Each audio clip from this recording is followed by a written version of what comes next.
What's up, everybody? Welcome to episode 171 of the Idiotic Sports Talk. I'm your host, Liam Gavin, coming to you live from my basement. And today I want to give you all the first round NBA playoff picks. I'm going to start with the Eastern Conference first and then do another video for the Western Conference because the video is too long for me to upload.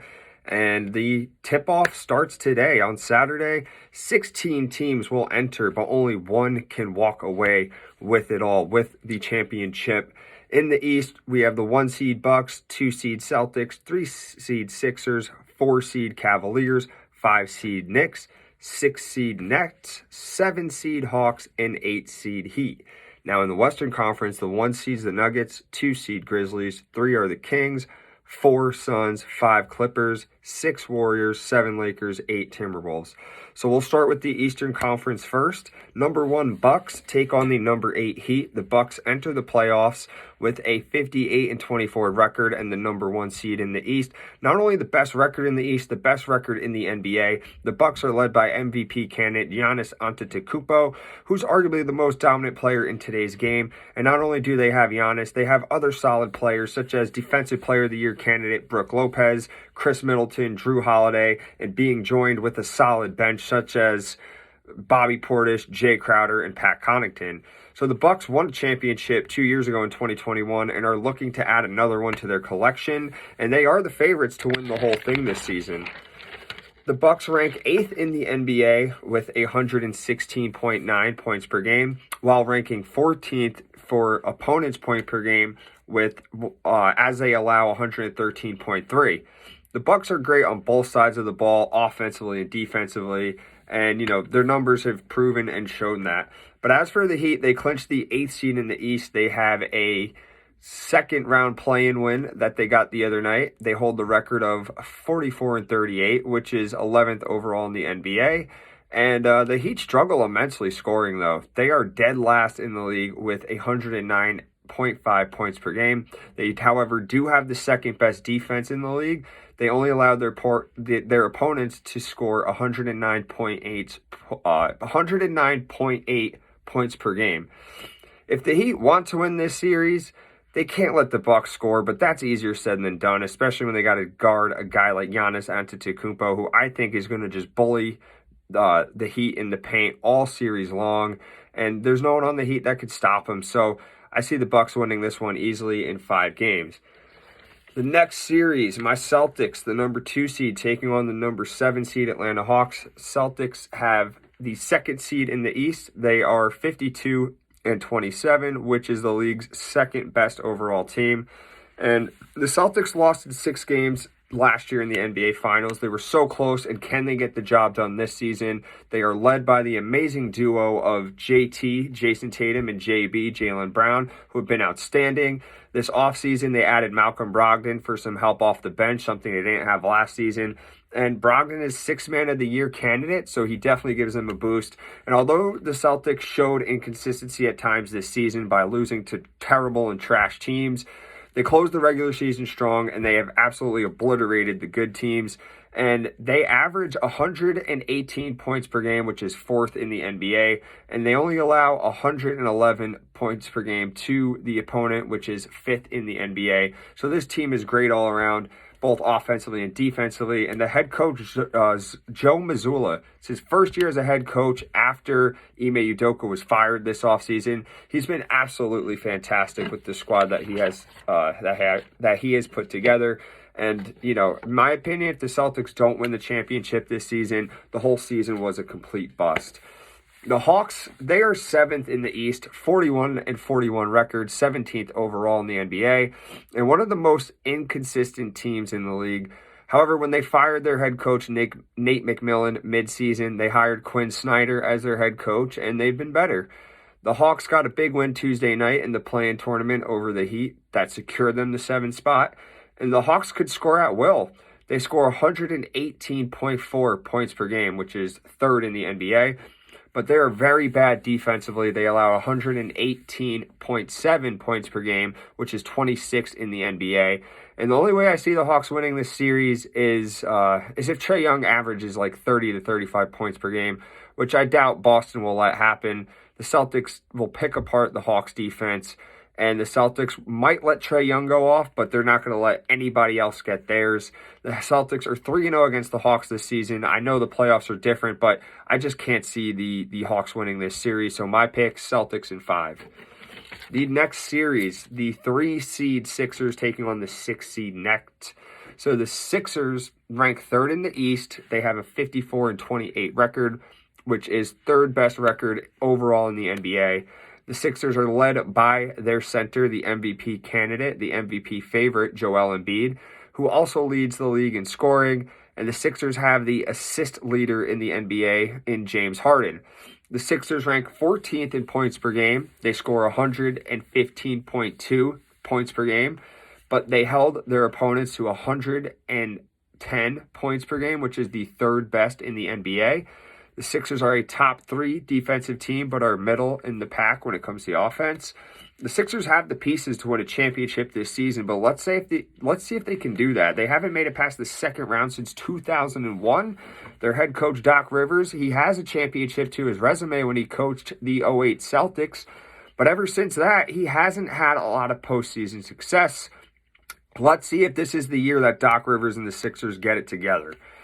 As for the Brooklyn Nets, they finished 6th in the East. They have a 45-37 record, which is 10th overall in the league. And credit to the Nets. They overcame a lot of drama this season. First, they fired their head coach, Steve Nash. They replaced him with the current coach, Jacques Vaughn.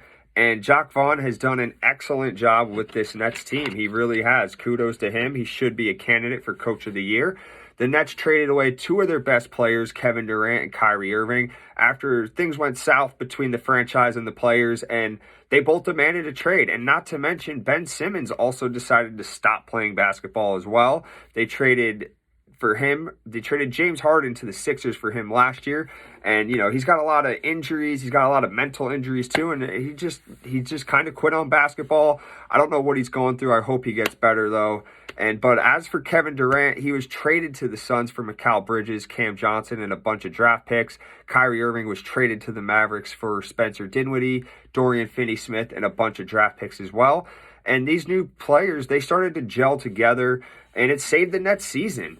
The Nets have a Defensive Player of the Year candidate, which is Nick Claxton. He's their center, along with 2 great shooters coming off the bench with Joe Harris and Seth Curry. The Nets have a very solid defense. They have solid shooting, but unfortunately, they're too small of a lineup. They play too much small ball, and that's going to be a big problem in this series for them because there's no one on that team that can hang with Joel Embiid. No one can guard him, especially on the Nets. I expect Embiid to average 35 to 40 points per game and at least 13 to 15 rebounds per game. So my picks is Sixers in 5 or maybe even Sixers in 6. The final series in the East, the 4-seed Cavs taking on the 5-seed Knicks. This is going to be probably the juiciest matchup in the East and probably in the whole playoffs. This is going to be a back-and-forth match. The series has some spice to it, too, because this past summer, Cavaliers guard Donovan Mitchell was being traded from the Utah Jazz. He admitted that he wanted to go play for the Knicks. He's from New York City, grew up there, grew up a Knicks fan. But the Jazz didn't like what the Knicks had to offer for the trade, so the Jazz did like what Cleveland had to offer, so that's where Mitchell wound up going. And since being traded to Cleveland, Mitchell has helped turn that team around tremendously. The Cavs have a 51-31 record, which is the 4th best in the East and 6th best overall in the NBA. The Cavs rank 25th overall in scoring with 112.3 points per game. However, they rank 1st in defense. They only allow 106.9 points per game to their opponents. And a big reason why they're so good on defense is thanks to their 2 big men, Evan Mobley and Jarrett Allen. Evan Mobley is in the conversation for Defensive Player of the Year.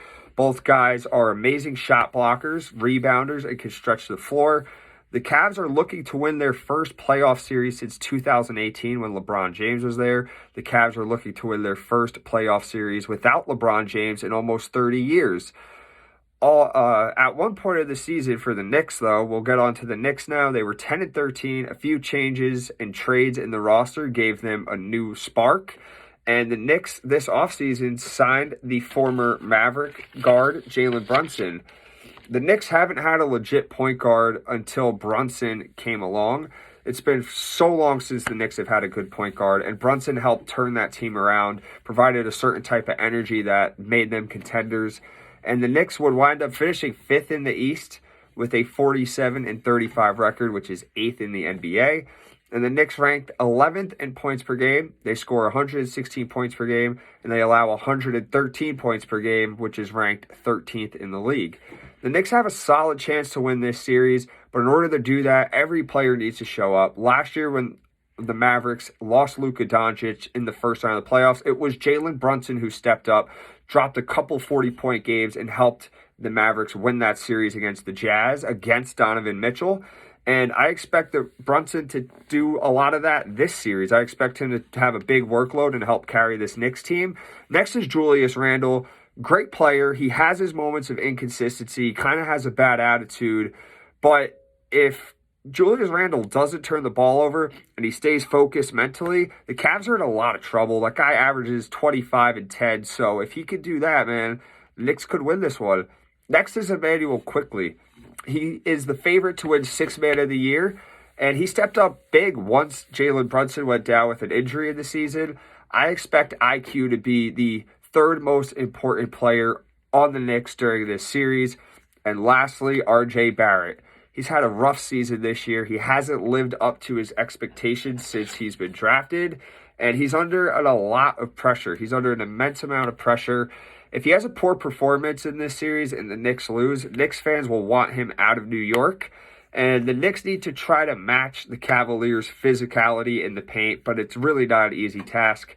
What they need to do is attack the guards. They need to attack Mitchell and Darius Garland.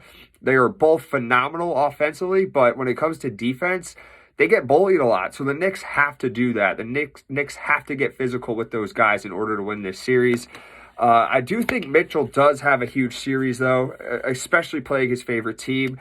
And if the Knicks can match that physicality of the Cavs big men, they could really, really win this whole thing. But this series, no matter what happens, it's going to be a banger because these two teams match up so perfectly. They're literally like a spitting image of each other, and either team can win this series. It's like a coin flip.